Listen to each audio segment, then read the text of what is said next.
Well, what an exciting week we've had, full of drama, intense battle words, and different opinions have poured in concerning the Nigerian football system and everything the Super Eagles have gone through. Today, we look forward to saying, what can we do to resolve all the issues that have emanated since the 80s, the 90s, the 2000s, and has reared its ugly head once again in 2025 to improve football in Nigeria.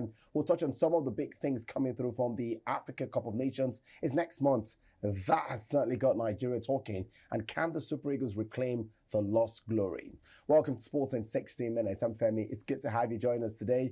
Well, a big thing, Princewill Oviesan isn't in the building. Goodness gracious, thank God.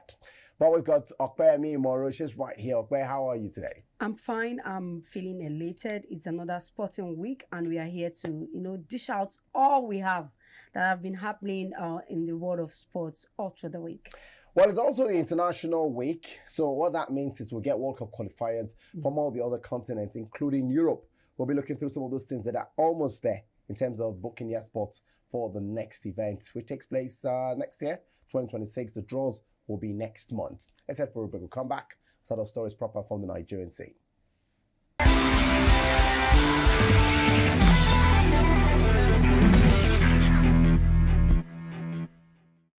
Okay, so this week we've had quite a lot of intense moments, and we're going to start out with the Nigerian Super Eagles because everyone has aired their opinion. Oh, it's not good that the team held the country to a hostage by saying they will not train for the game against Gabon. They're just going to wait until their wages are paid. Some feel that, look, why would the NFF be owing them money at this stage?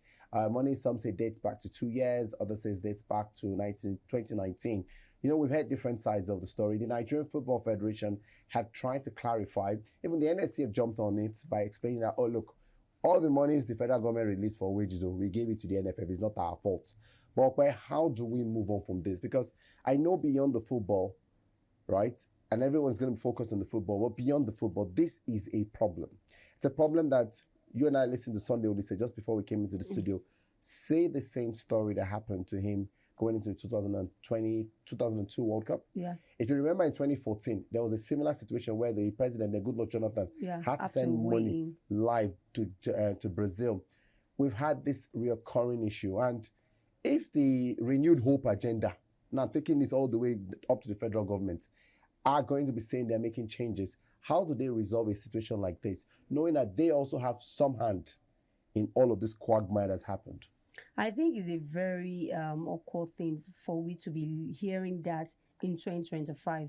Don't forget that as at one time, I'm trying to remember the year, FIFA have to weigh in that, okay, when Ghana and Nigeria had same issue, FIFA have to weigh in and said, okay, we'll be paying such amounts to the players' account itself.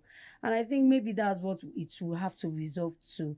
Because at the peak of the moment, we shouldn't be having issues of money being owed in 2025. It's very appalling to be hearing this in 2025. It has been happening years after years, and up till now, we are still talking about money being owed to players. It's not okay. But good enough, maybe the federal government will weigh in on that and resolve the issue. I just think that I'm amazed. And the reason why I'm amazed is I'm glad that I don't have to explain to Princewill today. And I'm sorry for mentioning Princewill once again, because if the money could come out yesterday, right, or the day before, if the money did exist, so why owe them that long? The question is, did the money exist with the NFF, or did the money exist with the NSC, or did the money exist in the federal government? Because I know that when government approves, approval is different from release of funds. Super Falcons is a clear example. As at the end of October, they had not been paid the $100,000 promised them each, right? And it tells you that, the president had that grandstanding, showed everybody, smile and wave, and made promises. We need to stop using monies to cover our problems. We need to build the structure. And I know it sounds, because my own brother or my sister, or because I'm not the one playing, because, I don't know if you remember I think the under 17 story, right? Past week, and I've seen a few people complain about it, and I'm like, we're bastardized our society to the extent that we think money solves every problem. Exactly. Including under 17, who are supposed to be amateur footballers. Some have not even left secondary school. We want to pay them. And I'm like, I'm not against paying people money. I'm against paying amateurs money. Yeah. You can pay professional, that's fine. But there has to be a cap. And that cap has to be adhered to. You know the Super Eagles, for example, now, let's speak now. We know that, Super Eagles will play AFCON next year, right? Give or take this one, that one, a few other games. You already have the calendar of what the team will play. Any extra thing, maybe 1 or 2 games extra, right? And many of those friendly matches that are extra, somebody's paying for it. And an agent is pitching it to you because look at how much Angola is paying Argentina $12 million to come and play us, right? Those are some of the money that you can raise from friendly games. But I'm saying you already know when a budget comes, which a budget comes every year. Yeah. How come the money that has budgeted for football doesn't go to where it should go to? Is it the fault of the presidency? Is it the fault of the Senate? Is it the fault of the NSC? Because I don't get it. We changed from Ministry of Sports to NSC, but the same old problems are coming up. And I've heard everybody has removed that it's not me. NFF said we don't have money. So NSC said since our government came on board, we cleared ourselves. But the actors, the players, and personally, while I have my grasp with the players, 1, come late to camp, 2, it's a lot of indiscipline. I think that the only reason why players can do what they do, that indiscipline, is because you have done your own responsibility. Yes. Because like there's this Yoruba saying, the only way a young person, Aburo, will insult Egbon is when Egbon loses his respect. Exactly. If you don't lose your respect, if you're professional to the T, you will not get all these things coming out. But it's just a crazy story. Let's see how the Africa Cup of Nations will determine way for us. For me, I think the government should step in, create a committee. Yeah. And I think it's an African thing because it is wrong. It's an African thing. You hear players being old and all of that. This only happened within the African Stop making origin. stupid promises that you cannot keep. If you know that $10,000. Do you know that Angola president, Congo president promised them money? $1 million. My question again is, must why? It be, because when you wear your national team colors, there is honor in it. While your name is at the back of the jersey going to the World Cup, you're carrying the hopes and dreams of about 150 million Nigerians. It is your father's name that's at the back of that shirt, but you represent Nigeria, because if Nigeria fails, they don't just single out Opeyemi Imoru as the failure. Yeah. They said the whole Nigeria failed. Exactly. We failed together as a team, and we excel together as a team. Well, it's crazy, We hope there'll be some light at the end of the tunnel, and we hope the Africa Cup of Nations is where the starting point will be in terms of change. We hope the Super Eagles also perform and up the ante. The season will still be on when the tournament starts on the 21st. So let's just keep monitoring some of those stories. We'll keep you updated with it right here in Sports in 60 Minutes. Let's turn for a break right now. When we come back, we've got a little more to go through concerning the AFCON and ways for you to ensure that you get on that plane to be a big part of the biggest African showcase.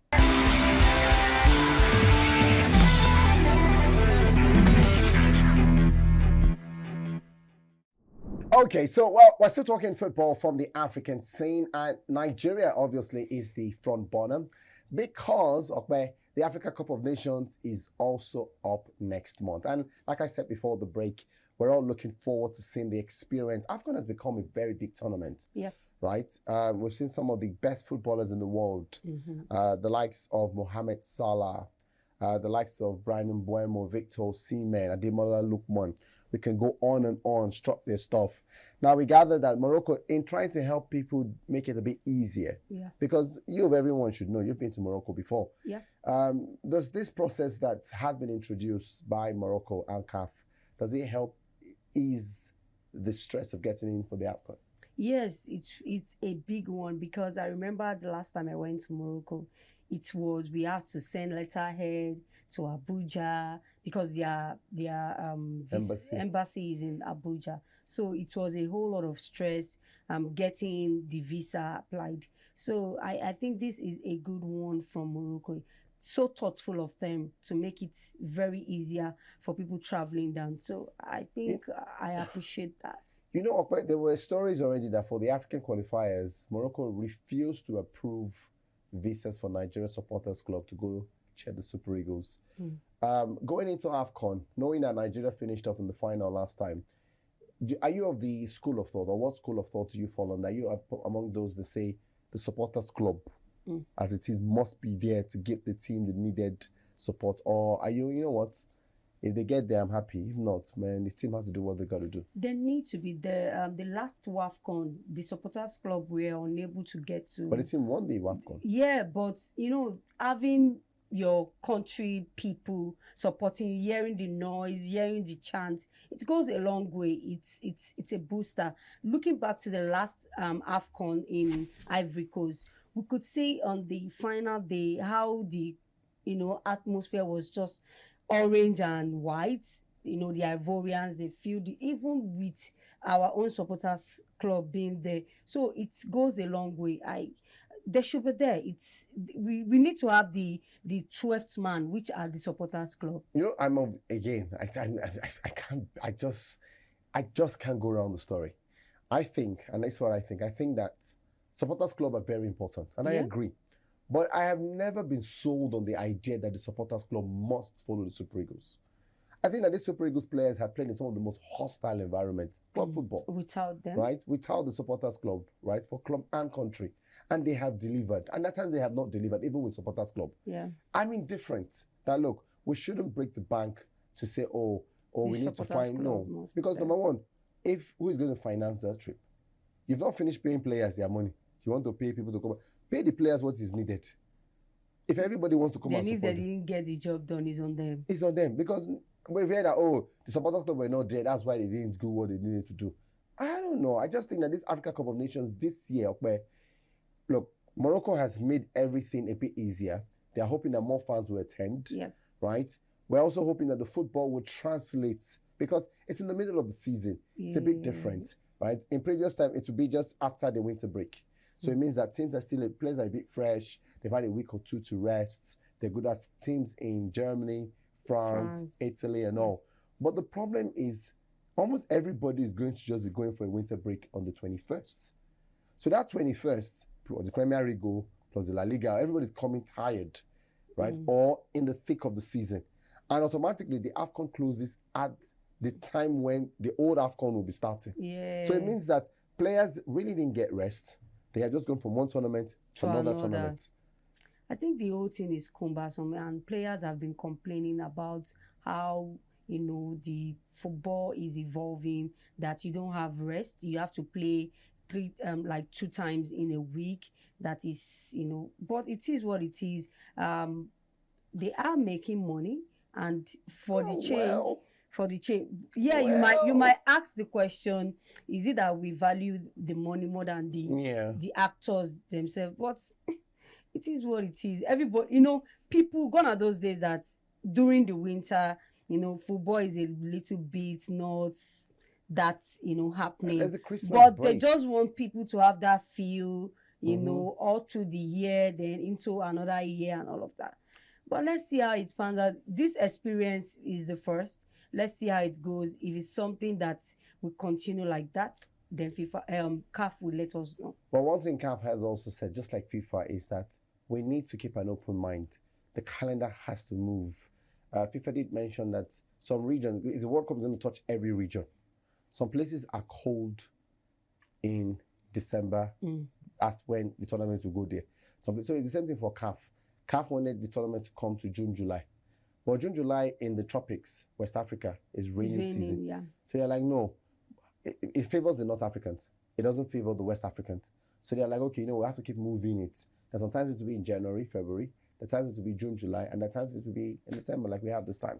We wish Nigeria the best of luck. We wish all the whole participating teams, as a matter of fact, because if we have top quality football like we did the last time in Cote d'Ivoire, it benefits everybody. It also raises the game of African football. And that's why we're seeing some of our players go on to international stage and perform, including players based in Africa. Yeah. Rowan Williams is a very good example. His form last year won the tournament goalkeeper, right? And went all the way to still feature on the Ballon d'Or list and even made a reappearance as well. So best of luck to everyone who's vying for positions, and we wish the best team to win. We've got another break on our cards. Let's go for it. We'll come back and look through the World Cup qualifiers on the European scene.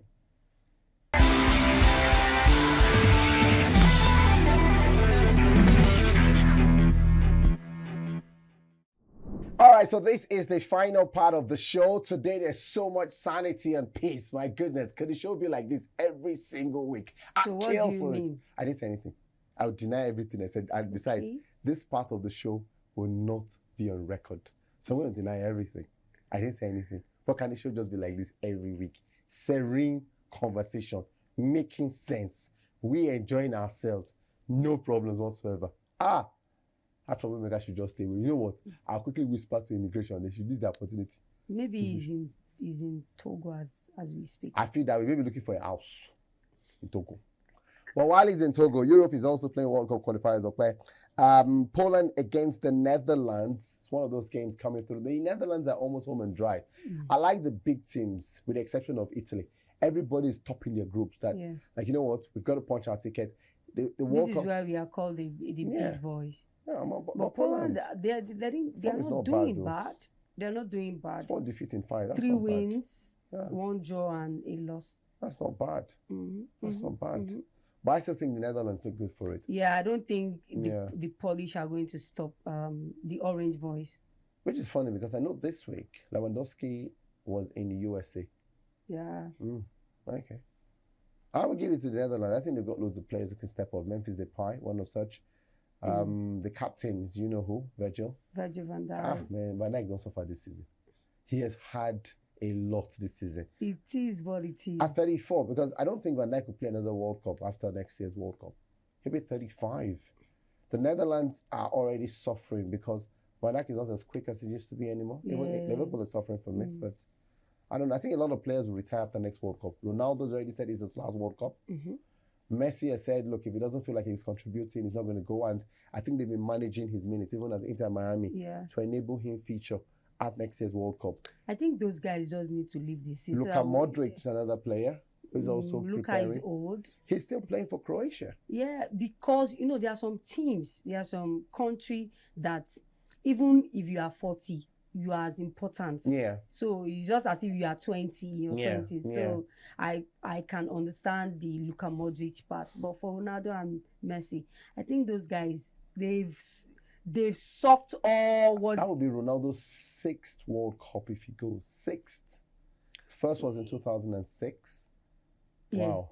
So 30 they've years. tried. They need to leave this stage. Let's see some other people. Wow. That's 20 years they've been going to the World Cup consistently. Wow. It started early. Yeah. All right. There are a few more games. Germany, we're hoping to turn things around. They're away to Luxembourg. Look, Germany, Luxembourg. Oh, yeah. Yeah. You know this kind of game, when this German form self, out of 15, only 9 points now. Wow. But this Germany team, this is the game where Florian Wirtz will be given a free road. And you know what? Just do what you like. And you now be comparing Florian Wirtz of Liverpool and Florian Wirtz of Germany. So, but I think he'll come in good. I think he'll be coming good. Yeah, definitely he will. I think he'll come in good. We're also looking forward to Portugal against Armenia. That's another game coming in tomorrow. I saw a video on ESPN where the under-16 women's team of Portugal met with the senior team. And you could tell young girls meeting some of their football idols. Yeah. Obviously, Bruno Fernandes, the goalkeepers, right? And then there was even Dalo, and then they saw Ronaldo, and there was this, and I'm like, guys, come on, breathe, just breathe, take in oxygen, breathe. It's Ronaldo, this, but it was good, and they all went to the training pitch together. I thought it was very, very civil and good. And you know, I also think that it's something we should learn to do in Nigeria. Yes, I think this will help the girls to like see if Ronaldo can do it, for the fact that in fact, they will be boasting to their mates, their colleagues. I was on the same pitch with Ronaldo, and it's the same thing. Their confidence. I don't know if you remember our game between Nigeria, Sao Tome, and Principe, right? When Osimhen scored loads of goals, I remember scored loads of goals. Afterwards, the players from Sao Tome and Principe kept rushing Osimhen for his jersey. He had like 3 requests, and I'm like, I can't give only 1, right? So it just tells you how big an influence that would be. So imagine meeting one of your role models. And Osimhen is a big deal. Ademola Lookman is a big deal. AFCON is a big deal right here for us. So maybe it'll be something that would be good to see, right, in future. Lastly, for us, from the football games to look forward to for this weekend, Italy against Norway. Okay, this has to be the game. Because remember, guys, list for Momo's bad. That's on Sunday, yeah? Is it Sunday? Saturday. On Saturday. Is it Saturday? That's Sunday. 16th is Sunday. Yeah. Why am I trying to remove my salary day for I move my salary day a bit closer. 16th of November. Norway lead that group. Italy as second in that group, right? And Norway are not doing bad. Italy has not gone to back-to-back World Cups. So they missed 2018, missed 2022. Yeah. And they are European champions in between those two tournaments. Meanwhile, Norway... That's insane. The last time Norway went to the World Cup was 2018. That's the last time. Flo, Ole Gunnar Solskjaer, there's a very young team. Odegaard has never gone to the World Cup. Haaland has never gone to the World Cup. And currently, they have that opportunity to book an automatic part. Because for Italy, they finished second. They have to go through the playoffs. I'm pitying Italy. It's not a good time for them. It's just crazy. It is. No, I just hope they find a way. They've got to find. They've got to find. They have to. But I give credit to Norway because look, nobody gave them that chance. People were like, Alan might score a whole lot of goals, but who did their defense? Funny enough, I think I know Slot. That's the Solot, the attacker. I think I know Sonderberg. I think Berg, who plays for Fulham. Odegaard, everybody knows Odegaard. Maybe one or two other players. It's not well, you know what? That'd be a good thing to see. Any fun thing for you this weekend? Because look, we all know that there's quite a lot for us to go through outside of football. Yeah. Outside of football, there's so many football to watch. Outside of football, any fun thing for you for this weekend? I don't know yet. I had fun last week, courtesy of you, but what are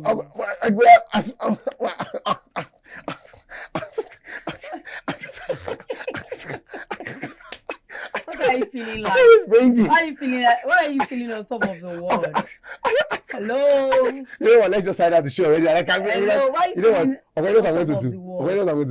I'm going to cut this part of the show and keep it for Princewill. Any day it comes like this, I'm going to wicked it. He's going to start the show by watching this thing. My God. Maybe probably this weekend you have to invite me for an event again. Next weekend, I guarantee you. Next weekend, next weekend, okay, guaranteed. Okay. Guy, you know what? What I'm trying to do is I want to show you. So when you come into the studio, you shame that man. You shame him. You shame him. Man from Togo. Yes. But hey, loads of big things coming through this weekend. I think that I've had a lot of football action to watch. I like to do maybe something a bit more serious. Maybe I'll probably play a game this weekend. I'm done with my whole school work, so I have free time on my hands now. So probably go and focus. Please, I don't even want to hear about your game. Somebody has opened it now. Somebody has opened it. But I'll try and play it this weekend. We'll ask you when we come back. No. I've not bought this thing yet to TV stand to put it in Shakara. I want to Shakara. As if I know. You're always making out. See where it's next week again. Let's wait till your week. All right, so that's our show. Remember, the World Cup draws will come through in December for teams that will participate. Now, a few other teams will go through the qualifying phase in March. Yeah. We'll keep our fingers crossed. We'll see how all the stories turn out. We'll let you into every single one of it. Big thanks to the entire production team. Put together another massive show. I'm Femi saying, have yourself a great weekend. We'll catch you later on Sports in 60 Minutes.